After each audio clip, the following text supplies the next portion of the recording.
बरसों पहले माँ दुर्गा के एक छोटे से मंदिर के पास बसे शांत गांव रामपुर में मोहन नाम का एक गरीब आदमी अपनी पत्नी सीता और छोटी बेटी गुड़िया के साथ रहता था। मोहन बहुत मेहनती था, लेकिन किस्मत हमेशा उससे रूठी रहती थी। कभी खेत में फसल खराब हो जाती, कभी मजदूरी नहीं मिलती। कहीं कहीं दिन ऐसा होता कि उनके घर में ठीक से खाना भी नहीं बन पाता था।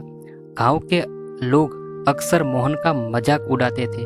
कोई कहता इतनी पूजा पाठ करने से कुछ नहीं होता, तो कोई कहता अगर तेरी भक्ति सच्ची होती तो आज तू गरीब नहीं होता।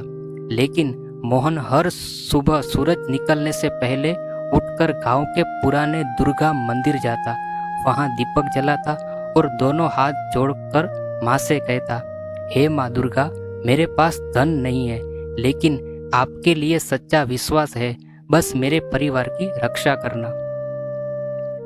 मंदिर बहुत पुराना था, उसकी दीवारें टूटने लगी थी। वहां ज्यादा लोग भी नहीं आते थे, लेकिन मोहन रोज मंदिर की सफाई करता, फूल चढ़ाता और घंटों बैठकर माता का नाम जपता। एक दिन गांव में भयंकर सूखा पड़ गया। खेत सूख गए, तालाब खाली हो गए, लोगों के पास खाने तक की कमी होने लगी। गांव के अमीर लोग भी परेशान हो गए। मोहन की हालत और खराब हो गई। कई दिनों तक उसे मजदूरी नहीं मिली। घर में बस थोड़ा सा आटा बचा था। उस रात सीता रोते हुए बोली, अब क्या करेंगे? गुड़िया 2 दिन से भूखी है। मोहन ने आसमान की ओर देखा और शांत आवाज में बोला, माँ दुर्गा सब ठीक करेगी। अगली सुबह मोहन फिर मंदिर पहुंचा। उसने देखा कि मंदिर में जलाने के लिए तेल भी नहीं बचा था। उसकी जेब में केवल 2 रुपये थे। उन पैसों से वह घर के लिए थोड़ा आटा ला सकता था, लेकिन उसने वही 2 रुपये देकर थोड़ा सा तेल खरीदा और मंदिर में दीपक जला दिया। दीपक जलाते समय उसकी आंखों में आंसू थे। उसने हाथ जोड़कर कहा, माँ, आज मेरे घर में खाने को कुछ नहीं है, लेकिन आपकी ज्योति बुझनी नहीं चाहिए। उस दिन तेज बारिश शुरू हो गई। पूरे गांव में खुशी फैल गई। लोग नाचने लगे। सूखे खेतों में पानी भरने लगा। गांव वाले कहने लगे, लगता है देवी माँ खुश हो गई। लेकिन मोहन अभी भी परेशान था, क्योंकि उसके घर में खाने को कुछ नहीं था। रात को जब सब सो रहे थे, तभी किसी ने मोहन के दरवाजे पर दस्तक दी। मोहन ने दरवाजा खोला तो सामने एक बूढ़ी महिला खड़ी थी। उसने लाल साड़ी पहन रखी थी और चेहरे पर अजीब सी चमक थी। वह बोली, बेटा, मुझे बहुत भूख लगी है, क्या थोड़ा खाना मिलेगा? मोहन और सीता एक दूसरे की ओर देखने लगे। घर में बस 2 रोटियां बची थी, जो उन्होंने गुड़िया के लिए रखी थी। सीता धीरे से बोली, अगर ये दे दी तो सुबह बेटी क्या खाएगी?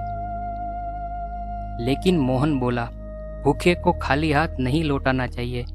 उसने 2 रोटियां उस बुढ़ी महिला को दे दी। महिला मुस्कुराई, उसने खाना खाया और जाते जाते बोली, तुम्हारी भक्ति व्यर्थ नहीं जाएगी। अगली सुबह जब सीता उठी तो उसने देखा कि घर के बाहर अनाज की कई बोरियां रखी हुई थी। साथ में एक थैली थी जिसमें काफी पैसे थे। पूरा परिवार हैरान रह गया। गांव वालों को पता चला तो वो सब देखने आए। किसी को समझ नहीं आया कि ये सब कहां से आया। मोहन तुरंत मंदिर पहुंचा। वहां जाकर उसकी आंखें भर आई। मंदिर के सामने वही लाल साड़ी का एक टुकड़ा छोटा सा पड़ा था। मोहन समझ गया कि कल रात खुद माँ दुर्गा उसके घर आई थी। उस दिन के बाद मोहन की जिंदगी बदलने लगी। गांव के एक बड़े व्यापारी ने उसे अपने गोदाम में काम दे दिया। मोहन ईमानदारी से काम करता था, इसलिए कुछ ही महीनों में वह व्यापारी का सबसे भरोसेमंद आदमी बन गया। धीरे धीरे उसकी गरीबी दूर होने लगी। उसने सबसे पहले अपने घर की मरम्मत करवाई और फिर गांव के पुराने दुर्गा मंदिर को ठीक करवाने का फैसला लिया। जब गांव वालों को यह बात पता चली तो सब ने मिलकर मंदिर की सफाई शुरू कर दी। नया रंग रोगन हुआ, बड़ी घंटियां लगाई गई और मंदिर फिर से चमकने लगा। नवरात्रि के दिनों में पूरे गांव में भंडारा रखा गया। दूर दूर से लोग आने लगे। एक रात नवरात्रि की आरती के समय अचानक मंदिर में तेज रोशनी फैल गई। लोगों ने देखा कि माँ दुर्गा की मूर्ति के चेहरे पर हल्की सी मुस्कान दिखाई दे रही है। सभी लोग भावुक हो गए। कई लोगों की आंखों से आंसू बहने लगे। गांव के बुजुर्ग पुजारी बोले, जब भक्ति सच्ची हो तब माता रानी जरूर कृपा करती है। उस दिन से गांव के लोग मोहन का मजाक उड़ाना बंद कर चुके थे। अब वे उससे आशीर्वाद लेने आते थे। लेकिन मोहन कभी घमंडी नहीं बना। वह पहले की तरह रोज सुबह मंदिर जाता, दीपक जलाता और माता के सामने सिर झुकाकर कहता, माँ, यह सब आपकी कृपा है। समय बीतता गया। मोहन की बेटी गुड़िया बड़ी होकर पढ़ लिख गई। मोहन ने गांव के गरीब बच्चों के लिए एक छोटा सा स्कूल खुलवाया। लोग अक्सर उससे पूछते, तुम्हारी सफलता का राज क्या है? मोहन मुस्कुराकर सिर्फ एक ही बात कहता, सच्ची भक्ति और अच्छे कर्म कभी व्यर्थ नहीं जाते। एक दिन गांव में फिर बड़ी समस्या आ गई। पास की नदी में अचानक बाढ़ आ गई। पानी तेजी से गांव की ओर बढ़ने लगा। लोग डर गए। सब अपना सामान लेकर भागने लगे। तभी मोहन मंदिर पहुंचा और माता रानी के सामने बैठकर प्रार्थना करने लगा, हे माँ, इस गांव की रक्षा करना।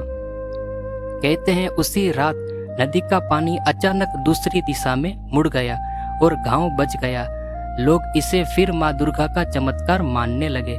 धीरे धीरे रामपुर गांव दूर दूर तक प्रसिद्ध हो गया। लोग वहां सिर्फ मंदिर के दर्शन के लिए नहीं, बल्कि मोहन की कहानी सुनने भी आने लगे। कहीं गरीब और दुखी लोग मोहन से मिलते। वह सबको यही समझाता, मुश्किल समय में विश्वास मत छोड़ो।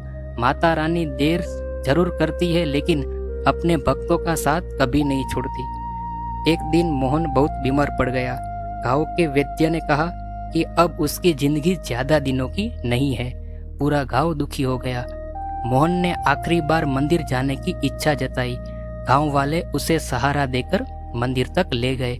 वह माता रानी की मूर्ति के सामने बैठ गया। उसकी आंखों में आंसू थे, लेकिन चेहरे पर शांति थी। उसने धीरे से कहा, माँ, आपने एक गरीब इंसान को इतना सम्मान दिया, आपका धन्यवाद। तभी मंदिर की घंटियां अपने आप बजने लगी। वहां मौजूद सभी लोग हैरान रह गए। मोहन मुस्कुराया और आंखें बंद कर ली। लोग कहते हैं उस मंदिर में हल्की सी दिव्य खुशबू फैल गई। मोहन तो अब इस दुनिया से चला गया, लेकिन उसकी भक्ति कहानी आज भी रामपुर गांव में सुनाई जाती है। और लोग आज भी कहते हैं, जिस घर में सच्चे मन से माँ दुर्गा का नाम लिया जाता है, वहां कभी अंधेरा नहीं रहता।